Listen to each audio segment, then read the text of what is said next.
Bismillahirrahmanirrahim. Assalamualaikum warahmatullahi wabarakatuh. Alhamdulillah rabbil alamin. Wa bihi nasta'in ala umuri dunya waddin. Wassalatu wassalamu ala asyrafil anbiya'il mursalin sayyidina wa maulana Muhammadin wa ala alihi washabihi ajma'in, amma ba'du. Puji syukur kita haturkan kepada Allah Subhanahu wa taala.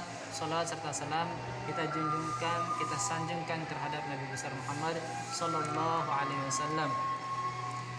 Dan lupa saya ucapkan terima kasih juga kepada Bapak dosen yang tercinta yang telah memberikan kami dari kelompok 3 satu tugas, yaitu untuk mempresentasikan suatu makalah.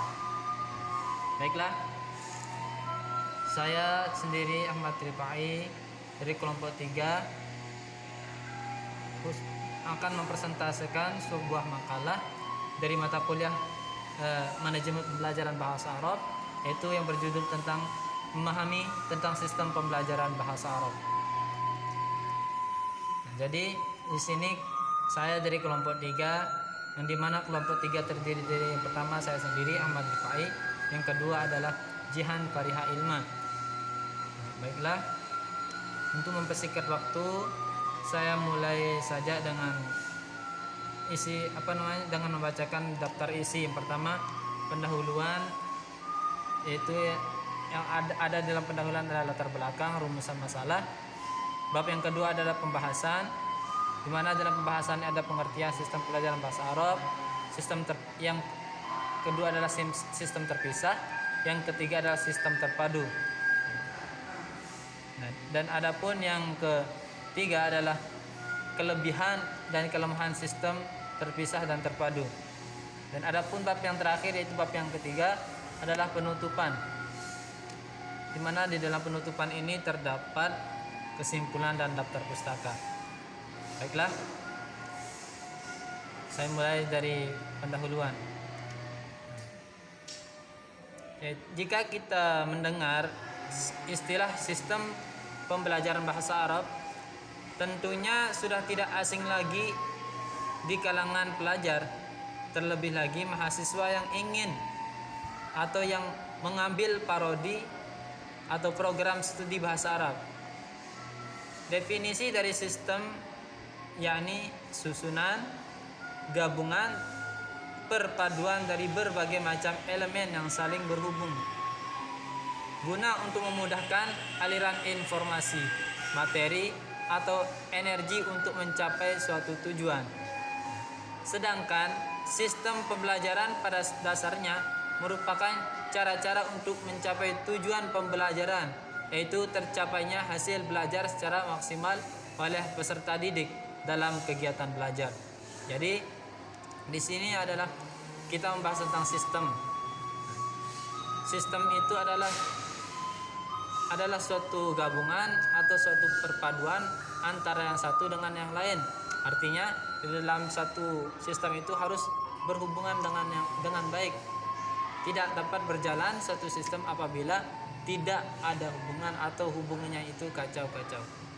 Begitu juga dengan sistem di dalam pembelajaran, di dalam pendidikan, harus berhubung, harus berjalan dengan baik. Atau perpaduannya, hubungannya harus baik, sehingga akan mewujudkan, akan menghasilkan apa yang dituju. Hasil belajar merupakan faktor penting dalam proses belajar mengajar, yang dimana harapan guru dan siswa adalah siswa memperoleh hasil belajar yang tinggi atau maksimal. Adapun rumusan masalah yang pertama adalah pengertian sistem pembelajaran bahasa Arab. Kedua, pengertian sistem terpisah. Tiga, pengertian sistem terpadu. Yang keempat, apa saja kelebihan atau kelemahan dari sistem-sistem tersebut. Nah, tujuan daripada makalah ini, membaca dapat memahami pengertian dari sistem pembelajaran bahasa Arab. Yang kedua, tujuannya adalah pembaca dapat memahami apa itu sistem terpisah. Yang ketiga, pembaca dapat memahami apa itu sistem terpadu. Dan yang terakhir adalah pembaca dapat mengetahui kelebihan dari kelemahan dari sistem tersebut. Baiklah, kita akan menuju kepada pembahasan. Pengertian sistem pembelajaran bahasa Arab. Sistem adalah gabungan dari beberapa komponen atau elemen-elemen yang saling berhubungan guna mewujudkan atau mensukseskan sebuah tujuan. Suatu sistem adalah rangkaian interaksi, interrelasi, interdependensi antara komponen-komponen, subsistem yang memiliki pengaruh terhadap keseluruhannya. Menurut pendapat yang lain, sistem merupakan suatu keseluruhan yang meliputi sejumlah komponen yang saling berkaitan antara satu dengan yang lainnya. Adanya interrelasi, interaksi satu sama lain dalam proses pencapaian terhadap suatu tujuan seperti yang saya sampaikan tadi. Sistem pembelajaran bahasa Arab adalah suatu upaya pendidik terhadap peserta didik di dalam interaksi belajar bahasa Arab supaya peserta didik dapat mempelajari suatu dengan efektif dan efisien untuk mewujudkan tujuan. Jadinya antara pendidik dan yang dididik harus berhubungan dengan baik.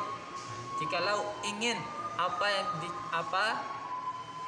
tujuannya itu bisa tercapai, maka antara guru dengan murid harus hubungannya baik. Ini yang kita bahas sekarang. B. Sistem terpisah. Nah, di sini ada namanya sistem terpisah dan ada namanya sistem terpadu. Dan di mana sistem terpisah ini adalah dalam sistem ini pembelajaran bahasa Arab dibagi menjadi beberapa mata pelajaran seperti mata pelajaran nahwu, shorof, muthala'ah, insya, istima', muhadatsah, imla dan lain-lain. Jadi sistem terpisah ini metodenya atau mata pelajarannya gitu. Mata pelajaran itu banyak. Seperti yang saya bacakan tadi, ada nahwu, ada sorofnya, banyak mata pelajarannya. Tidak terbatas hanya satu saja, tapi banyak. Nah, setiap mata pelajaran memiliki kurikulum atau silabulasi sendiri-sendiri. Jam pertemuannya, buku teksnya, evaluasi dan nilai hasil belajar sendiri-sendiri. Sistem seperti ini biasanya diterapkan di perguruan-perguruan tinggi. Di perguruan-perguruan tinggi seperti halnya kita sebagai mahasiswa di universitas. Nah, ada diterapkan di madrasah aliyah, di madrasah ibtidaiyah, madrasah tsanawiyah ada, tapi tidak semua. Yang ketiga adalah sistem terpadu. Nah, di mana sistem terpadu ini di dalam bahasa Inggris dikenal dengan integrated system atau all-in-one system. Nah, dalam sistem ini dipandang sebagai suatu yang utuh dan saling berhubungan, bukan sebagai bagian yang terpisah-pisah. Nah, itulah yang namanya sistem. Antara satu dan yang lain harus berhubungan. Oleh karena itu, hanya ada satu mata pelajaran bahasa Arab, satu buku teks, satu evaluasi dan nilai-nilai belajar. Dan satu evaluasi dan satu nilai-nilai belajar. Seperti halnya di sebagian dari madrasah sanawiyah tertentu mata kuliah pelajarannya itu tertentu hanya bahasa Arab, tidak ada mata pelajaran muhadatsah, tidak ada mata pelajaran istima'nya, cukup mata pelajaran bahasa Arab sudah, tidak ada namanya istima', tidak ada namanya kalam, qiraah, tidak ada. Yang penting bahasa Arab sudah. Nah, di bahasa Arab itu nanti dia diajarkan bagaimana menerjemahkan, bagaimana dia cara menulis, bagaimana cara dia membaca, di sana diajarkan. Lain halnya dengan kita, sistem yang sistem terpisah. Ada imlaknya, ada qiraah, kitabah dan sebagainya. Beda dengan kita.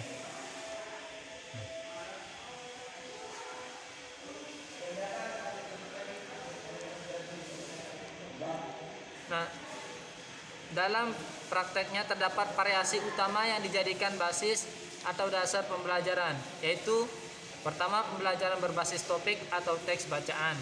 Nah, sistem ini menjadikan bacaan mengenai topik tertentu sebagai dasar penyajian pelajaran dari buku utama dilakukan kegiatan. A. Pemahaman kosakata. B. Pemahaman dan analisis isi teks. C. Penguasaan bunyi-bunyi bahasa melalui kegiatan membaca keras. D. Percakapan dengan topik yang relevan. E. Latihan menulis berdasarkan isi bacaan. F. Pemahaman teks masmu' yang paralel dan teks bacaan. G. Penguasaan struktur atau tata bahasa yang terdapat dalam teks. Jadi ini hanya terbatas pada teks. Yang kedua, pembelajaran berbasis situasi atau teks percakapan. Sistem ini menjadikan teks percakapan hiwar dalam suatu tertentu atau tentang topik tertentu sebagai dasar penyajian pelajaran. Dari bahan utama ini melakukan kegiatan yang pertama, dramatisasi teks sampai dengan percakapan bebas. B. Latihan pelafalan dan pembedaan bunyi-bunyi tertentu.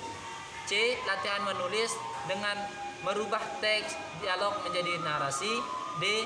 Memahami teks bacaan atau simaan yang paralel. E. Pembahasan struktur atau tata bahasa tertentu yang ada dalam teks. D. Kelebihan atau kelemahan suatu terpisah dan terpadu. Mungkin hanya ini yang dapat saya sampaikan. Nanti akan dilanjutkan oleh kelompok saya juga, yaitu Jihan Parihah Ilma. Mungkin hanya ini dari saya cukupkan sampai di sini. Hadanallahu wa iyyakum ila sabilil falah wa ila hariyah. Wassalamualaikum warahmatullahi wabarakatuh. Saya persilahkan kepada saudari Jihan Parihah Ilma untuk melanjutkannya. Kepada saudari Jihan Parihah Ilma, saya persilahkan. Assalamualaikum warahmatullahi wabarakatuh. Saya Jihan Parihah Ilma akan melanjutkan presentasi dari Ahmad Rifai, yaitu tentang kelebihan dan kelemahan dari sistem terpisah dan terpadu.